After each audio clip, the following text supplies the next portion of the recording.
Hey boys, this is the game between me and Calvin in the WeWork tournament for the final match.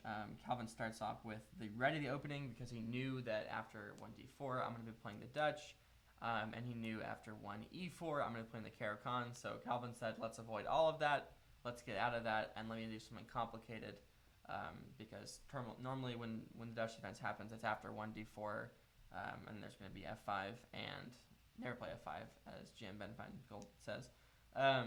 Or f6, more importantly, maybe f5. And so I knew theoretically what the line was supposed to be, and I didn't end up playing it, which you can start off essentially the same way, and then usually d4 is played, and then this, and this is all totally fine. I should even possibly, this is kind of an early move you can do, and even this is a possibility.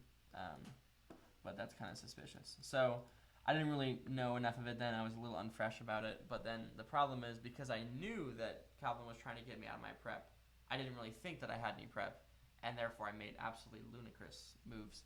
And so this is what happens in literally a billion different Dutch defense openings. A really common one might be, instead of this, you get sort of,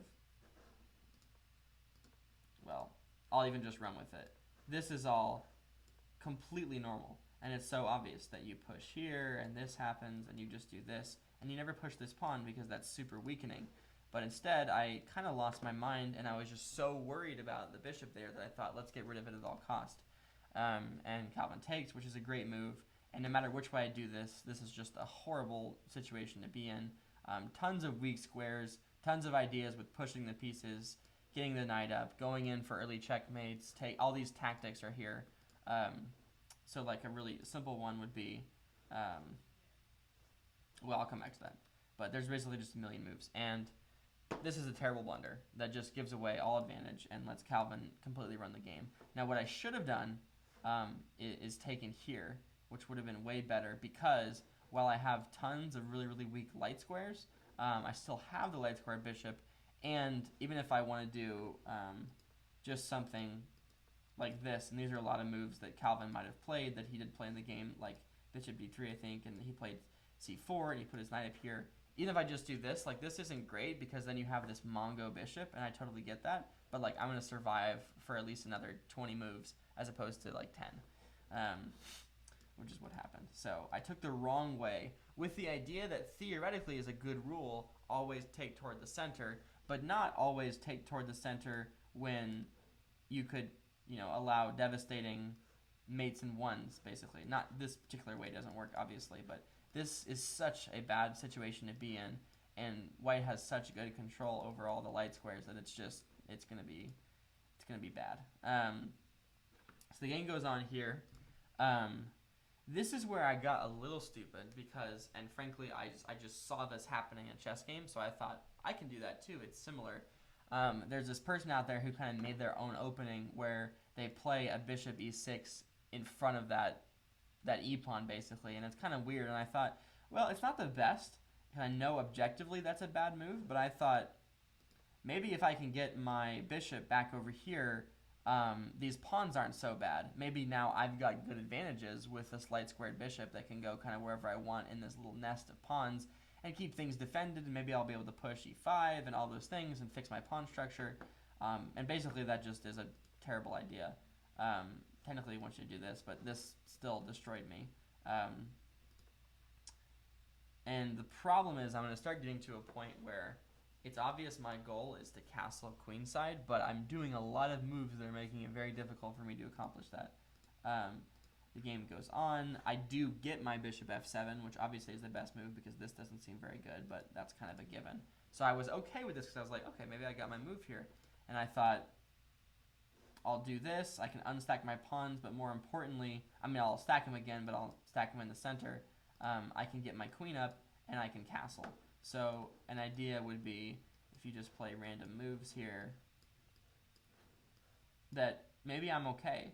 Maybe this isn't so bad. I've got open files in front of the white king. My bishops are both over there. There's really no pieces who can get over into the game fast. He doesn't have the dark squared bishop, which is what you'd want in the situation while your pawns are on light squared, so you can kind of maneuver through. So I was thinking maybe this isn't so bad, and maybe this is workable. And even this move, which is technically the best move, I can unstack my pawns. And while I do have to be careful about my pieces here, at the end of the day, I don't know if this is so bad. And the engine says +8, +1 for white. So that didn't happen. Instead, Calvin just kept putting the pressure on. And right here, I'm so close to being able to castle. But then Calvin plays f4. And so that's no good, because if I castle here, he just takes, and now these are both really, really weak. And white literally says, and also more importantly, the bishop's hanging. And on top of all this is just crushing. There's just a lot of ways to get a super big attack. I'm going to be so focused on the attack, I won't be able to stop anything else. I won't be able to start anything else. So, and if I don't do anything, yeah, it's the same thing. Takes, and I have to make a decision here. I have to get this piece out of here, and then that's just completely foul. I mean, that's about as worse as it gets. All my pieces are on the back rank. These pieces are horrible. So you can't do that. So I thought to myself, okay, I have to take here. I have to take, and then I can castle. The problem is even after castling, rook takes f4, this bishop is still under attack. So I made the decision, okay, eventually I'm going to castle. I can't castle now. Let me see if I can get this bishop out of the way that I can castle. And that's great in theory. Calvin has this super sweet tactic, which works, really. Takes here because the bishop's undefended, and then you really don't have a lot of moves here. Obviously, this move is essentially forced. I mean, okay, yeah, technically not forced, but okay. That's pretty bad. You can even follow with this move if you want, and then you've just... There's no coming out of this alive. So I move over here saying, okay, well, if I can't castle, I'll just move my pieces over. I'll get my king over here, and I'll move my rook out. And if I can just hold on, if I can keep my pieces on the board, material's almost equal. That doesn't happen. I did this because I was like, okay, well, I need to make a threat that attacks both pieces, which in theory is okay. The problem is you keep this defended, and then this bishop's no good anymore. I mean, it's not that it's no good, it's just you're not going to attack any of these pieces, and black now is going to be very much at risk on this open e-file, which is literally what happened in the game. This was just some silliness. I just did a complete miscalculation that this was a mate in 2, and I was thinking, okay, well, I want to be able to cut off the access the rook has to this bishop, because if I can do that, maybe I can eventually swoop in and attack some of these pieces and build up some pressure here. The problem is at any point you just get demolished, especially once you bring another rook over here. So game presses on. I make the fatal move, and Calvin spots the mate in 2. Obviously, a really fun mate would be queen g4 mate, because it's just like stupid. Black's just getting demolished right here. And the game was over in literally 21 moves, which is not how I expected things to go. But looking forward inevitably to the actual rematch, which has yet to happen between Calvin and I, but we'll get there someday.